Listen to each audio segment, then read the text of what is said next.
আসসালামু আলাইকুম, আশা করি সবাই ভালো আছেন। আজকে রাতের বেলা আমরা বসছি হলো পিঠা বানাইতে।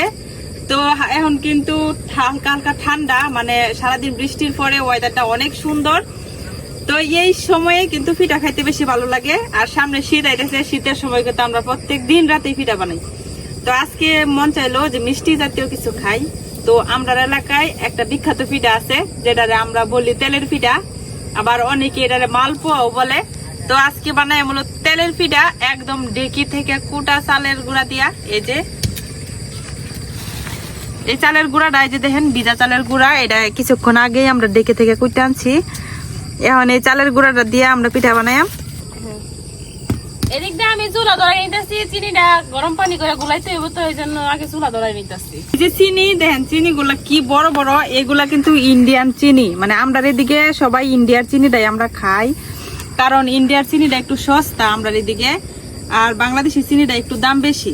ইন্ডিয়ান চিনি আমরা 90 টাকা কেজি কিনতারি, আর বাংলাদেশিটা 150 টাকা লাগে। যার লাগে আমরা ইন্ডিয়ান চিনিটাই খাই, একটু মুড়া আর কি, স্বাদ একই কিন্তু একটু মুড়া। তো এই তেলের পিঠা বা মালপোয়া পিঠা বানাইতে গেলে এই চিনি মানে গুলতে অনেক সময় লাগে। যার লাগে এই যে ভাবি এখন এইটারে পানি দিয়া গরম করে নিব, গরম করে নিলে তাড়াতাড়ি চিনিটা গলবো। এই যে ধরেন চিনি আমার চুলা ধরানো কিন্তু হয়ে গেছে। এখন আমি চিনি যাই পাতিলের মধ্যে দিয়ে লইতেছি।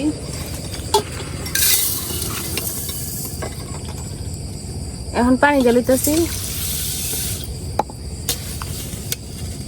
বেশি কম দিন আর বাড়বো। এটার মধ্যে এবারে কাইটা গুলাই নিই, এটার মধ্যে গুঁড়ো দিয়ে এখন আমি এই যে পাতিলটা চুলাত বয় লইতেছি। এই চিনিটা কিছুক্ষণ লাইরা চাইরা আমি গলাই লিয়াম।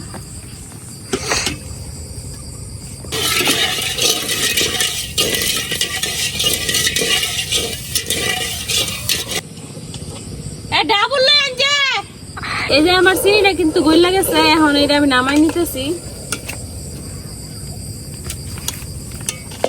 একবারে কিন্তু একটু চিনি নাই, সব পানি হয়ে গেছে। এদিকটা চুলায় আমি কড়াই বহাই দিছি, কড়াইয়ের মাঝে তেল দিয়ে লইতেছি। কাইটা করতে করতে তেলটাও গরম হয়ে যাবো, তেলের কি পিঠা বানাইতে একটু তাড়াতাড়ি হইব।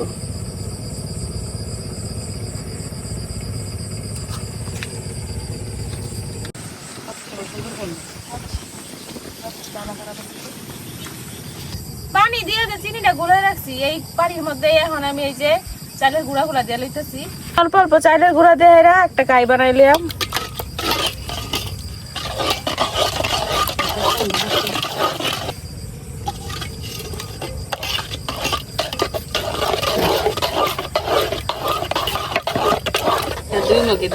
এই পিঠা বানাইতে বানাইতে সারা রাত লাগবো। মিষ্টি ছাড়াই দিলে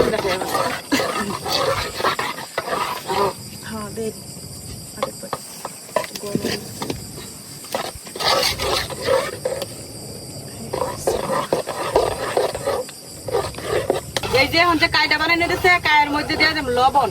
মিষ্টির মধ্যে একটু লবণ দেওয়া লাগে। লবণ না দিলে মিষ্টি যে কিছু কিছু বানাই, লবণ না দিলে কিন্তু ওই জিনিসটা মিষ্টি লাগে না।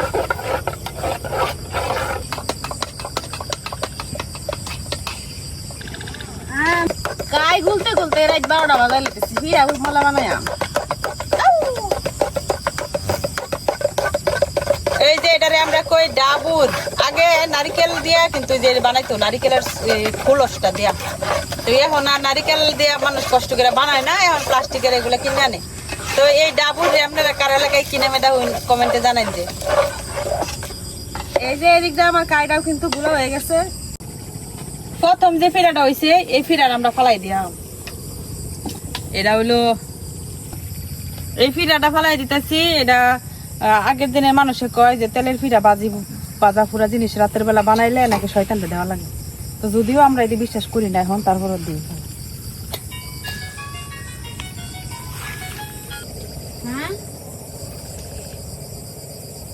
এখন এই যে কাইটা দিয়ে দিতেছি তেলের মধ্যে।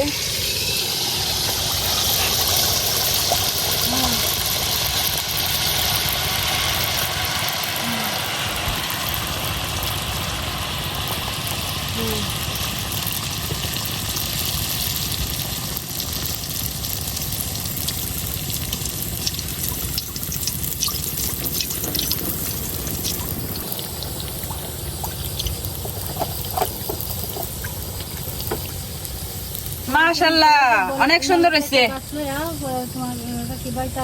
দেখতে হইব না পিঠা বানাইতে বইছে কে? হ্যাঁ, কারিগর।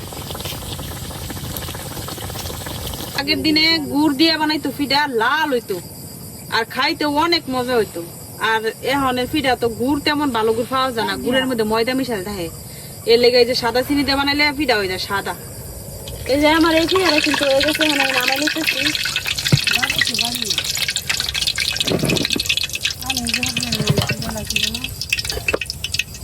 অনেক সুন্দর ফুলছে পিঠাটা। এই যে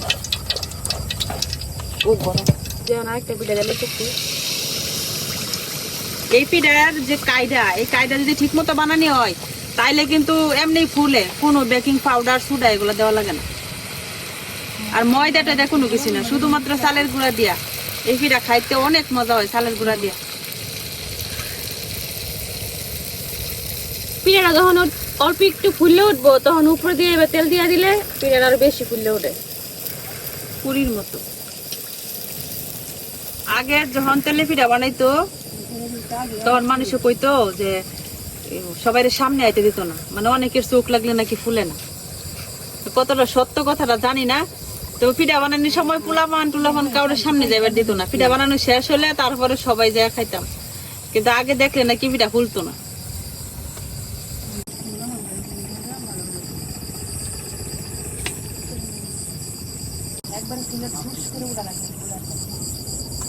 এইভাবে রাইতে পিঠা বানাইলে কিন্তু ভালোই লাগে।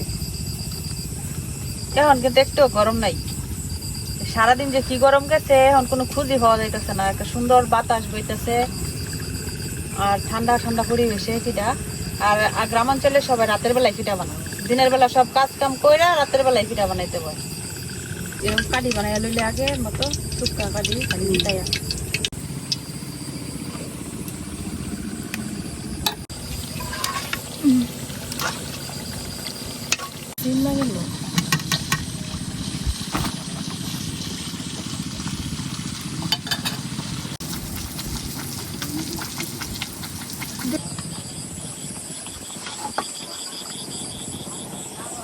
নরম তুলতুলে ফুলকো ফুলকো মালপোয়া বা তেলের পিঠা যেটাই বলেন, যে যে নামে ডাকেন, আমরা তেলের পিঠাই কই। লাল লাল দেখতে ভালো লাগে, খাইতেও স্বাদ লাগে। গুড়ও ভালো। আবার এই খেজুরের গুড় বানালে তো আরো স্বাদ লাগে, জান বাড়ায় খেজুরের গুড়ের।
এই যে এটাই কিন্তু শেষ পিঠা। আর হইতো না, আরেকটা তো শুরুতে হইতো, বুঝছো হচ্ছে শুরুতে হইলো একটা।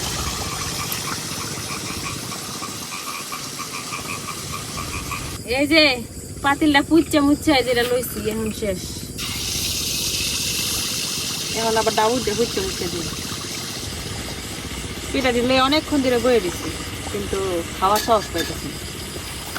খাইলে ধরবো যাইতা বুতে শয়তানে। এই যে আমার পিঠা বানানি শেষ, শেষ পিঠা উড়াই লইলাম।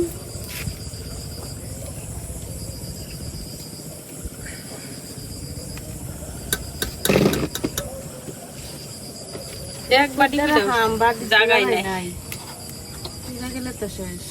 একটু পরে এই বাড়ি থাকতোই না, শেষ। এই যে তৈরি হয়ে গেছে আমরা এক বাড়ি ফুলকো ফুলকো মালপোয়া বা তেলের পিঠা। তো এখন পিঠা একটা খাই আপনারা দেখাই বাইঙ্গা।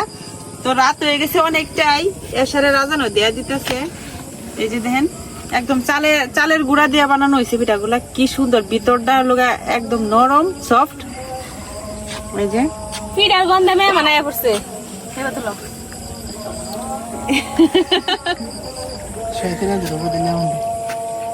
আপনি খাইলাম বানাই দিছি, আমি খাইতাম না। বাবা বেশ রাগ করে আছে। রাগ করতাম না, আমার কত কিছু হইতাছে।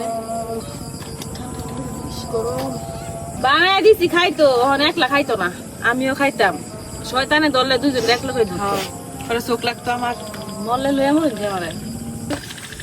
উপর দিয়ে যেমন হয়েছে, ভিতরের এই যে এই জায়গাটা খুব সুন্দর লাগে আমার কাছে। এই যে ভিতরে ফুলের মতো হয়। হ্যাঁ, সূর্যমুখী ফুলের মতো।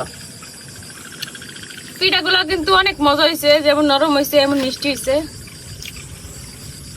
এবার বছরের প্রথম খাইলাম, মানে এর আগে খাইছি না। শীতকাল ছাড়া পিঠা টিজা তেমন একটা খাওয়া হয় না, তো শীতকাল আবার আগে এবারে খাইছি লোকা তেলের পিঠা। আর চালের গুঁড়ার পিঠা তো এমনিতেই মজা হবে। তো আজকে এই পর্যন্ত, সবাই ভালো থাকবেন, সুস্থ থাকবেন, আল্লাহ হাফেজ। আল্লাহ হাফেজ।